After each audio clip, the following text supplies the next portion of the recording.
Aunty please ನನಗೆ ಮಾತಾಡೋಕ್ಕೆ 2 ನಿಮಿಷ ಕೊಡಿ. ನೋ, 2 ನಿಮಿಷ ಅಲ್ಲ, 2 ವರ್ಷ ಆದ್ರೂ ನನ್ನ ಮನಸ್ಸನ್ನ ಬದಲಾಯಿಸಕ್ಕಾಗಲ್ಲ ಆದಿ. Please don't waste time. ಅವಳು ಕಣ್ಣಲ್ಲಿ ಧೂಳು ಬಿದ್ರು ಕಣ್ಣೀರು ಆಚೆ ಬರ್ದಿರೋಗೆ ರಾಣಿ ತರ ಸಾಕಿದ್ವಿ. ಆದ್ರೆ ನಿಮ್ಮ ಮನೆಯವರಿಂದ ನನ್ನ ಮಗಳು ಕಣ್ಣೀರು ಹಾಕೋಗಾಯ್ತಲ್ಲ, ನಾನು ಯಾವತ್ತೂ ಕ್ಷಮಿಸೋದಿಲ್ಲ ಆದಿ. ನೋಡು ಆದಿ, ನಡೆದಿದ್ದೆಲ್ಲ ಒಂದು ಕೆಟ್ಟ ಕನಸು, ಅದನ್ನ ಮರಿಬೇಕು ಅಂತ ಪ್ರಯತ್ನದಲ್ಲಿದ್ದೀವಿ. ಮೊದಲೇ ಡಿಸ್ಟರ್ಬ್ ಆಗಿರೋ ನಮಗೆ ಇನ್ನಷ್ಟು ಡಿಸ್ಟರ್ಬ್ ಮಾಡಬೇಡ ಆದಿ, ಪ್ಲೀಸ್. ನೋಡಿ, ಇಲ್ಲಿವರೆಗೆ ಯಾವತ್ತೂ ನಾನಾಗಲಿ ನನ್ನ ಫ್ಯಾಮಿಲಿಯವರಾಗಲಿ ಇಂಥ ಸಿಚುವೇಶನ್ನ ಫೇಸ್ ಮಾಡಿದವರೇ ಅಲ್ಲ. ತಪ್ಪು ಮಾಡಿ ಬಂದವ್ರಿಗೆ ಬುದ್ಧಿ ಹೇಳಿದ್ವಿ ಹೊರತು ಯಾವತ್ತೂ ಸಾರಿ ಕೇಳಿಲ್ಲ. ಇವತ್ತು ನನ್ನ ತಮ್ಮ ಮಾಡಿರೋ ತಪ್ಪಿಗೆ ನನ್ನ ಫ್ಯಾಮಿಲಿ ಪರವಾಗಿ ನಾನು ನಿಮ್ಮ ಹತ್ರ ಸಾರಿ ಕೇಳಕ್ಕೆ ಬಂದಿದ್ದೀನಿ. ದಯವಿಟ್ಟು ನಮ್ಮನ್ನು ಕ್ಷಮಿಸ್ಬಿಡಿ. ನಿಮ್ಮ ಎಂಗೇಜ್ಮೆಂಟ್ ಚೆನ್ನಾಗಾಗಬೇಕು ಅಂತ ನಾನು ಪ್ರತಿ ಕ್ಷಣ ಕಷ್ಟಪಟ್ಟಿದ್ದೆ.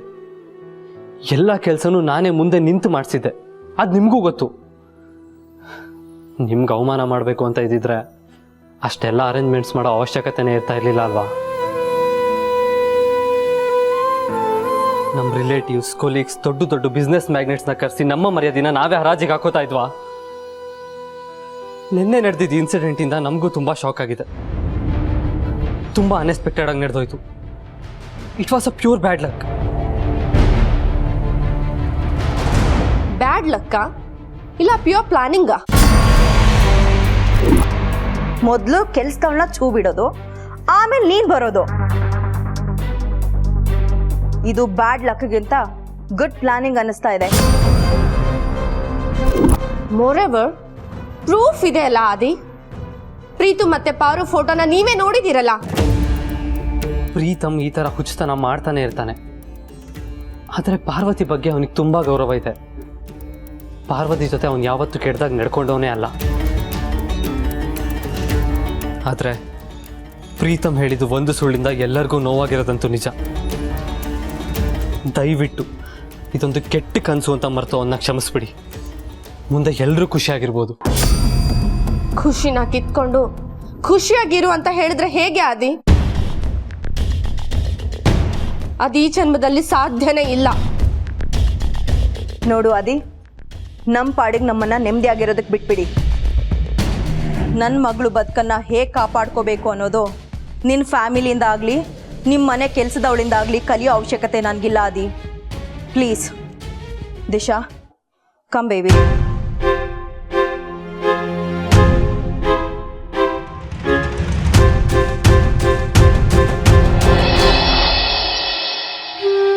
ದೊಡ್ಡ ಯಜಮಾನ್ರೆ ಏನಾಯ್ತು?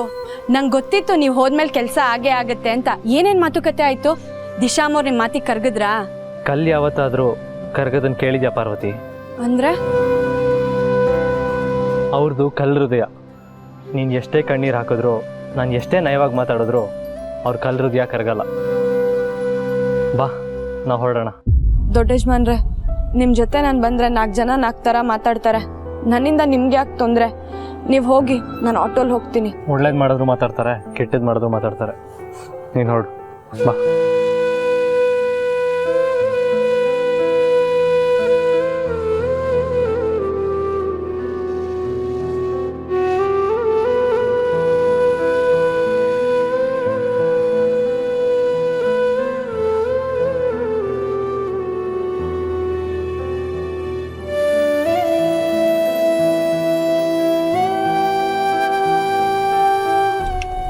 ಪಾರ್ವತಿ, ತಿಂಡಿ ಏನಾದರೂ ತಿಂದ್ಯಾ? ಸರಿ, ಒಂದೊಳ್ಳೆ ಕಡೆ ಹೋಗೋಣ ಬಿಡು.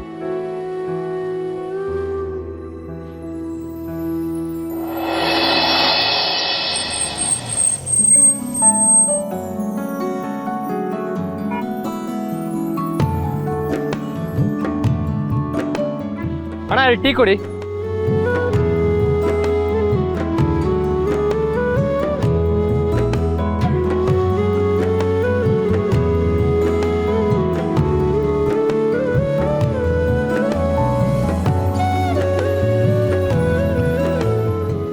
ಪಾರ್ವತಿ, ತಪ್ಪು ಮಾಡಿದವ್ರೆ ತಲೆ ಎತ್ಕೊಂಡು ತಲೆ ಕೆಡಿಸ್ಕೊಳ್ದೆ ತಿರುಗಾಡ್ತಾ ಇದ್ದಾರೆ. ನೀನು ಯಾಕೆ ಇಷ್ಟೊಂದು ಯೋಚನೆ ಮಾಡಿ ತಲೆ ತೆಗೆಸ್ಕೋತಿದ್ಯಾ? ನನಗೆ ನನ್ನ ಬಗ್ಗೆ ಯೋಚನೆ ಇಲ್ಲ ದೊಡ್ಡ ಯಜಮಾನ್ರೆ. ಅಖಿಲಮ್ಮವ್ರ ದೊಡ್ಡ ಕೋಟೆಯಲ್ಲಿ ನಾನು ಸಾಮಾನ್ಯ ಕೆಲಸದವಳು. ನನ್ನ ಮಾತನ್ನು ಕೇಳಬೇಕು ಅನ್ನೋ ಅವಶ್ಯಕತೆ ಆಗಲಿ ಅನಿವಾರ್ಯತೆ ಆಗಲಿ ದಿಶಾ ಅಮ್ಮವ್ರಿಗಿಲ್ಲ. ಆದರೆ ನೀವು ಅರಸನ್ ಕೋಟೆ ವಾರಸ್ದಾರರು, ನಿಮ್ಮ ಮಾತನ್ನ ಲೆಕ್ಕಕ್ಕೆ ತಗೊಳ್ದೆ ಕಡೆಗಣಿಸಿದ್ರಲ್ಲ ಅಂತ ಬೇಜಾರಾಗ್ತಿದೆ. ಕಲ್ಲಿನ ಬಂಡೆ ಮೇಲೆ ಮಳೆ ಸುರಿದ್ರೆ ಯಾವತ್ತಾರು ಕರಗುತ್ತಾ ಪಾರ್ವತಿ? ನಾವು ಹೇಳೋದನ್ನು ಕೇಳಿಸ್ಕೊಳ್ಳೋ ಪೇಷನ್ಸು ಇಲ್ಲ, ಮನಸ್ಥಿತಿನೂ ಇಲ್ಲ. ನೋಡು ನಿನಗೆ ಹೇಗೆ ಹೊಡೆದಿದ್ದಾರೆ ಅಂತ. ಅಲ್ಲ, ನೀನು ಯಾಕೆ ಅವ್ರ ಮನೆಗೆ ಹೋದೆ?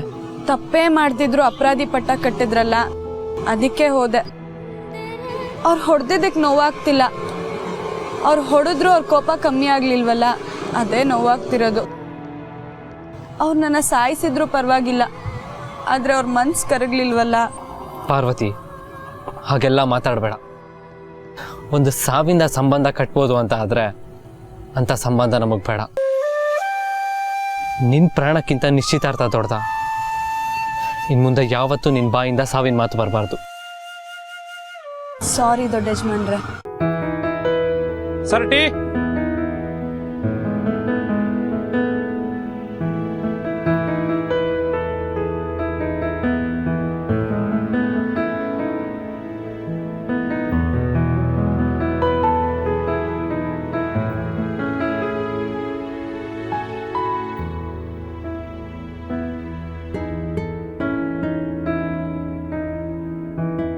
ದೊಡ್ಡ ಯಜಮಾನ್ರೆ, ಮುಖ ಮನ್ಸಿನ ಕನ್ನಡಿ ಅಂತಾರೆ. ನಿಮ್ಮ ಮನ್ಸಲ್ಲಿ ನೂರಾರು ನೋವಿರೋದು ನಿಮ್ಮ ಮುಖದಲ್ಲಿ ಕಾಣಿಸ್ತಾ ಇದೆ. ಇಷ್ಟೆಲ್ಲ ನೋವಿದ್ರು ಹೇಗೆ ಧೈರ್ಯವಾಗಿದ್ದೀರಾ? ಇಂಥ ಸಿಚುವೇಶನಲ್ಲಿ ಎಲ್ಲರನ್ನೂ ಸಮಾಧಾನ ಪಡಿಸಿ ಖುಷಿಯಾಗಿಡಕ್ಕೆ ಟ್ರೈ ಮಾಡ್ತಾ ಇದ್ದೀನಿ ಪಾರ್ವತಿ. ಬಟ್ ಆಗ್ತಾ ಇಲ್ಲ. ನನ್ನ ಲೈಫಲ್ಲಿ ಇಂಥ ಪ್ರಾಬ್ಲಮ್ನ ನಾನು ಯಾವತ್ತೂ ಫೇಸ್ ಮಾಡಿಲ್ಲ. ನನಗೆ ಗೊತ್ತು ಇದರಿಂದ ನಿನಗೆ ತುಂಬ ಕಷ್ಟ ಆಗ್ತಾ ಇದೆ ಅಂತ. ಅಮ್ಮ ನಿನ್ನ ಹತ್ರ ಏನೋ ಹೇಳಿದ್ದಾರೆ, ಅದೇನು ಅಂತ ನನಗೆ ಬೇಡ. ಆದರೆ ಪ್ರೀತಮ್ ಮತ್ತು ದಿಶಾ ಒಂದಾಗ್ತಾರೆ ಅನ್ನೋ ನಂಬಿಕೆ ನನಗಿದೆ ಪಾರ್ವತಿ. ಅಷ್ಟಾದರೆ ಸಾಕು, ನನಗೂ ಅದೇ ಬೇಕಾಗಿರೋದು. ಹಾಗೇನಾದರೂ ಆದರೆ ದೇವ್ರ ಗುರುಳ್ ಸೇವೆ ಮಾಡ್ತೀನಿ. ಸರ್ ಬನ್ನಿ ಇಲ್ಲಿ.